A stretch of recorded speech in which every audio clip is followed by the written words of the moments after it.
Hi, Dr. Lim here. When stepping into 1998, the economic situation in Indonesia became tense and uncertain due to the meltdown of the currency. Students started to protest and more people to go to the street to support them. They were not happy with the political elite that ruled Indonesia for more than 3 decades. Lots of rumors were circulating in the market and society. One of them was the political elite tried to instigate the situation so that they could impose military law and control the country. When May 1998, the situation was very bad. I was in Jakarta and worried like hell, and everywhere were demonstrations and no longer safe to travel around. Many people lost their jobs, and even to sustain a simple living was not possible for many families. Those monetary hackers and big sharks have no sympathy for them and continue to hack the currency. Then something very tragic happened. I went back to Malaysia on 12 May 1998. The next day I received an SMS from the Jakarta office. Sir, Jakarta is burning.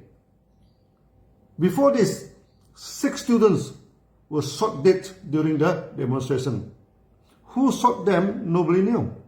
But the rumor pointed to the instigator mobilized by the political elite. Immediately people were angry and mass gathered in the street to protest. Then the situation was out of control. The mob started to attack and ransack the shops and set fire on them. In the morning of 13 May 1998, many locals were advising the office that riots had broken out and better for the staff to go home.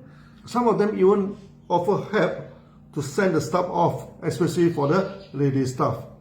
Beside the DXN office was a common market where many small stores were selling clothes and day-to-day essentials.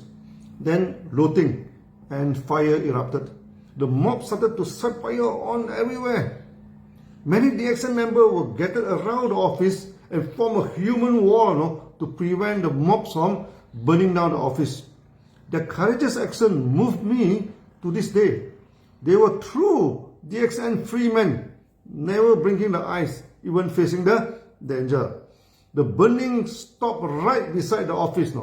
Other than a few glass windows were smashed by some mob throwing the stone, basically the office of DXN was intact, thanks to the bravery of our members who stood firm against the mobs. Even the newspaper in Malaysia covered the news in the front page with a huge title, Jakarta is burning. The extent of damage was beyond imagination. There were mass looting, killing and raping. Indonesia fell into anarchy and the whole nation was broken into pieces. The Malaysian person in charge we sent to Indonesia had to hide in the car while our local Indonesian staff sent him to the airport. There were many blocks set by the mobs and you had to pay them ransom all the way to reach the airport. The DXN brought the first ticket available and flew back to Malaysia.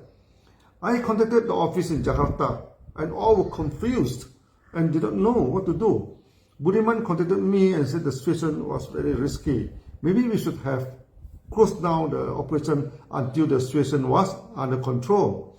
I told Budiman, the riot had just started and would become worse and worse. It may take a few months before the trials ends. If we stop operation, that might be the end of DXN. For an MIM company, stop operation will always suicidal. I told Budiman to maintain a few skeleton staff and operate at mere minima. Then I decided to go to Jakarta and to calm down the office and members. That sent shock waves to many people, and a lot of them rang me up to ask me not to go. With such a confused state and without a person in charge, the market may collapse. So I booked the ticket and decided to go to Jakarta on 18 May 1998 when the riots were still on. There were only 3 passengers in the whole plane, and 2 stewardess served me coffee and food and sat down to chat with me. Maybe they try to calm the passengers down. Our face might look frightened and white as the ash. I always joke that was the best flight I ever had, with two beautiful stewardesses talking to me and even trying to create some jokes to calm down the situation. They have done their job very, very well. My great respect for them. Members flocked to the office when they knew I was there. Even before my arrival, many members were around in the office to prevent the mobs from burning down the office. They have risked their life for DXN. And now I risk mine for DXN too. DXN is a family.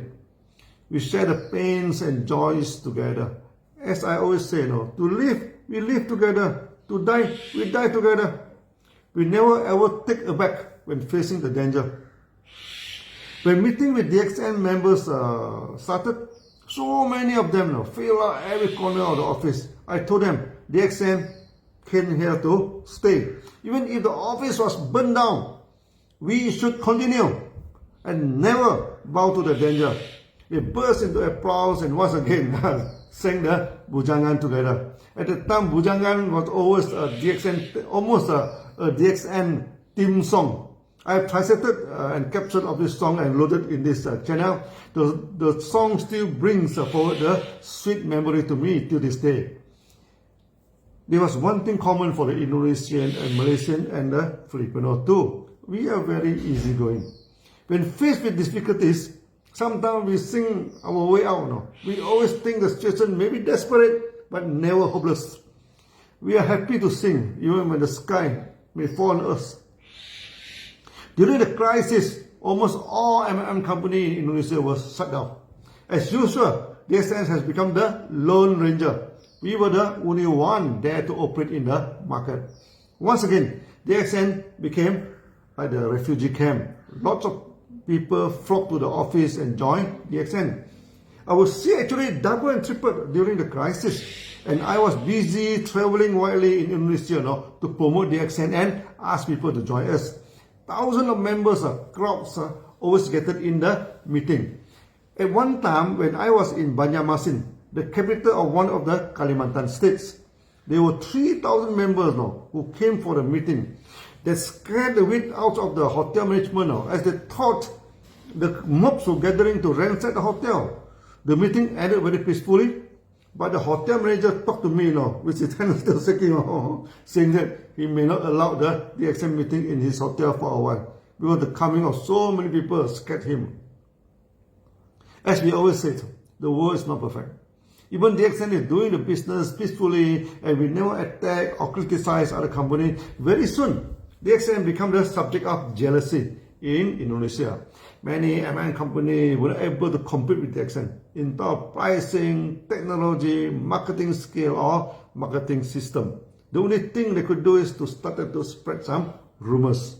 The time DXN was facing trouble, the rumors that DXN was facing trouble and going to close down soon, that the government would revoke the license of DXN and close down the company, etc. and etc.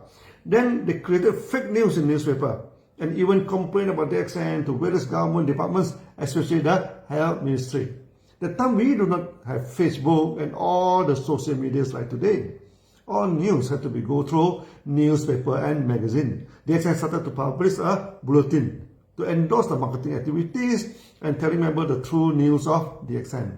But Indonesia was our first major market and we lacked many skills to handle the crisis. The main crisis was the emergence of money game companies to promote quick money. This delivered a heavy blow to the MLM industry and many MLM companies collapsed due to the disturbances of money game companies. Another problem was DXN still using the old and rigid marketing plan. There were very little diamond to diamond overriding. Too much bonus is allocated for car funds and housing funds. So many members joined DXN. Actually, it was a stress test for our marketing plan. Very soon, the so-called marketing plan saturation occurred, where the downlines were the same status as the upline and blocked the income. That time you need to collect 12,000 PV to become a SA and 12 SA to become a diamond. So with 5 diamond, you become the crown diamond, and that is the highest position. It's not easy to become SA, and it's also not easy to become a diamond. So that gives the opportunity, for the money gang, company to create disturbances. There they can earn money quickly, and DXN has to take a long time, to make good money. But of course, it's not true, because our members also get good money, in a very short time. Suddenly, a lot of crown diamonds are emerging in Indonesia. In a short time, their income skyrocket. But when the downline become crown diamond, the income plunged heavily. So a strong crisis was creeping into DXN. In the next video, I shall tell you the marketing crisis we face in Indonesia and how it changed the way we manage DXN permanently and making DXN the most effective MLM in the market with no worry that the marketing plan situation may occur. See you in the next video. Bye bye.